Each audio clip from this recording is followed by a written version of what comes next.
Twitch, brought to you by HyperX.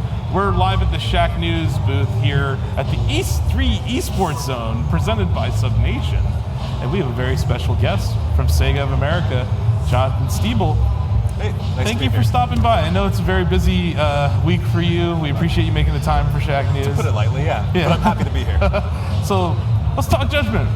What the heck's going on with Judgement? So Judgement, if you're not familiar with the Yakuza series, is a spin-off of Yakuza, which is a long-running action game, takes place in Tokyo, Japan. So it focuses on the story of Takayuki Yagami, who's a disgraced lawyer and is now acting as a private detective in the city of Kamurocho, which is like this gritty kind of red light district. So you play through the game, solve crimes, you try to investigate this overarching mystery involving serial murders around the city. And it really is just like this fantastic action-adventure romp with a ton of mini-games, side stories. You can spend hundreds of hours in this game and just not see the same thing twice. Nice. So I brought my resident Yakuza expert, our senior editor, Brittany Vincent, for this interview, because I might not be as proficient in the Yakuza lore. So we have our resident expert here. So we know each other pretty well. Yeah, we do. So this is one of the first spin-offs for the Yakuza series, aside from Dead Souls and things like that. Right. So how did the idea come about to do an additional side story set in Kamurocho? So it's a way to kind of get new players into Yakuza. Now, when you look at the Yakuza series, you have Yakuza 0 all the way through Yakuza 6 for mainline games. And looking at a game that has a numbered mainline title as high as 6 is intimidating, right? So this is a way to bring players into the world of Yakuza without intimidating them with a long-running story. So this is entirely standalone. You're not going to see Kiryu, you're not going to see Majima or any of your old friends. Kind of unfortunate, but they have their own games and they have their own lives. This is really a story about a whole different side of Kamurocho that you can enjoy without any previous knowledge of the series. And with that in mind, this is a good entry point as well, because for one of the first times since Yakuza on PS2, you're going to have an English dub, which I've heard, and it's spectacular. There's a lot of familiar voices we've heard, especially for Kaito, who's voice actor. I'm not sure if I can share. You can share, yeah. We've announced all of them. Freeman, so that's Alucard from Hellsing. I was very excited to hear him, and I think they have this really nice buddy cop dynamic where Kaito's kind of the bad cop. So tell us a little bit about the voice actor selection process.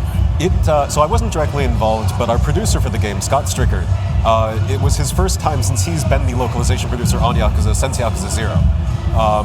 And he is not used to doing English dubs, so he just wanted to go all out. Yeah. And we really did. So the main character, Takayuki Yagami, is played by Greg Chun. Fantastic person, fantastic voice actor. He's been cosplaying as Yagami basically since the day he got this role. I love working with him. Crispin Freeman also as Kaito is just such an explosive voice actor. Matt Mercer plays one of the main characters. Yuri Lowenthal plays a few roles. We got ProZD, who's a very popular, like Twitter, started out on Vine. So Jeremy Lay plays Mafuyu, one of the main female characters. So really just an all-star English voice cast for this game, and they just wanted to go all out. If we're going to bring English dubs to Yakuza, why not? Why did you decide to make this the first entry point for the dubs? Since you did the one long ago that people had sort of a lukewarm reaction to, despite Mark Hamill being in it, why was this the one that you decided to go all out with? I mean, it's kind of exactly that, right? The original dub for Yakuza wasn't the most well-received in the world, and it was a nice way to try and get the Western audience involved in such a hardcore Japanese game. And so being a spin-off, being standalone, it seemed like the perfect time to really introduce this dub to the West. But we also know that we want to maintain our existing Yakuza audience who really likes the Japanese dub, they like the Japanese localization, and so what we've done is there's 2 subtitle tracks. So there's 2 entirely different scripts written for Judgment. I had no idea. Yeah, it's crazy. When you play in English, you'll get the actual English voice script as your subtitles. When you play in Japanese, you'll get one that's a little bit closer to what you would see from a traditional Japanese Yakuza subtitle. So no matter how you like playing the game, playing Japanese or English, you'll get the perfect experience either way. That's kind of like what anime subs and dubs do, so that's actually a really cool course of action that you took there. Yeah. So the Yakuza games are usually known for a lot of mini-games and side missions and things like that. What are some of the side missions and mini-games, including the arcade games, that people can look forward to? So being a detective, Yagami has the ability to do a lot of detecting. One of the biggest stereotypes of private detectives, he's kind of down on his luck. You can investigate some cheating couples, you can help track down spouses who may be, cheating on their husband or wife. and those will help get you a lot of money as you play through the game. There's a whole VR center where you have like this crazy board game where you can land on different spaces and get into different fights. They have these crazy conditions like you can only use a railgun, you can only use a beam sword. And then there's a whole drone racing minigame where you can customize a drone, you can fly it throughout the city, or you can get into races with it. So along with that, there's Sega arcades positioned around the city. There's some classic Sega games in there, Fighting Vipers, Puyo Puyo. Virtua Fighter 5 is fully playable, the arcade version of that game, in Judgment. So exactly what you'd see in other Yakuza games. I spent so much time trying to get an Opa Opa at the Sega arcade before, and slot car racing, so I feel like the drone racing is going to be a big hit with everybody. Oh yeah. Now, we have games like Detective Pikachu and the big worldwide craze with the Detective Pikachu movie.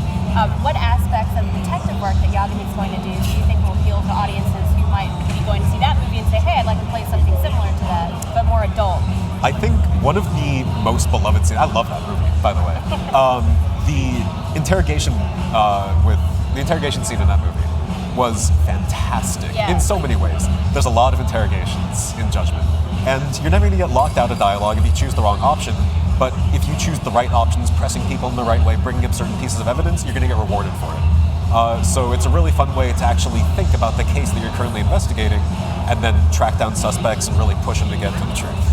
So the entirety of Kamurocho as it appeared in the previous Yakuza game to be in the game, are there any new areas added to it or areas that have been transformed from their old iteration?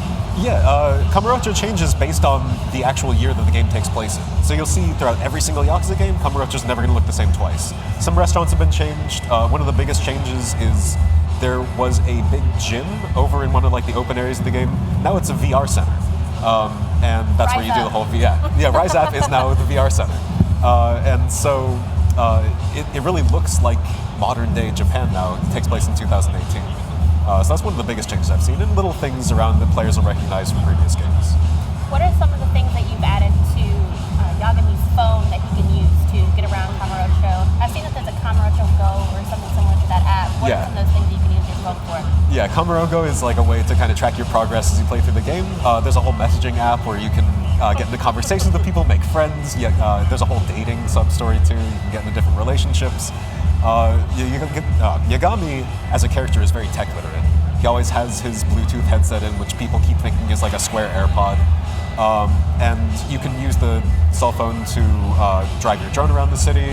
And there's also this whole like investment side thing that unlocks later in the game called Quick Start. And you use that to invest in different businesses around the city to unlock new options, stores. There's a lot you can do. I've seen that there's a mock Twitter network on there. What is that going to be used for? You can share it. That's really just for kind of understanding what's happening around the city without actually being there. So you see people will make these social posts about things they see around the city, which can allude to sub-stories, or sometimes they're just for flavor. So if you read them, you'll really get a better idea of like how the city is alive and changing. Okay. Now, as far as the detective work goes, are there any ways that people can make the wrong move, so to say? Can they accuse the wrong person, or there'll be any ramifications for that? Yeah, every once in a while. It's more humorous than anything. Like if you make the wrong option, if you trip up during a tailing mission, you're just going to look like a fool. But usually, the game lets you proceed and see the whole story no matter what you do. I think we're running out of time. I know you had a kind of hard out here. Oh yeah. So I didn't want to. It's been a busy day so far. I know. Time flies when we're having fun, right? Yeah. So we really appreciate you making the time to stop by our booth and chat about the game. Thank you so much. I'm happy that Brittany was here because she knows everything about the series. The Dragon of Shacknews. Thank you very much. So we really appreciate it. When does the game come out? June 25th. But if you pre-order on PSN, it comes out June 21st for early access. Awesome. And what platforms? Just PlayStation 4. Okay. So it's a PS4 exclusive. Yeah. Is it a timed exclusive? It's a PS4 exclusive. Okay.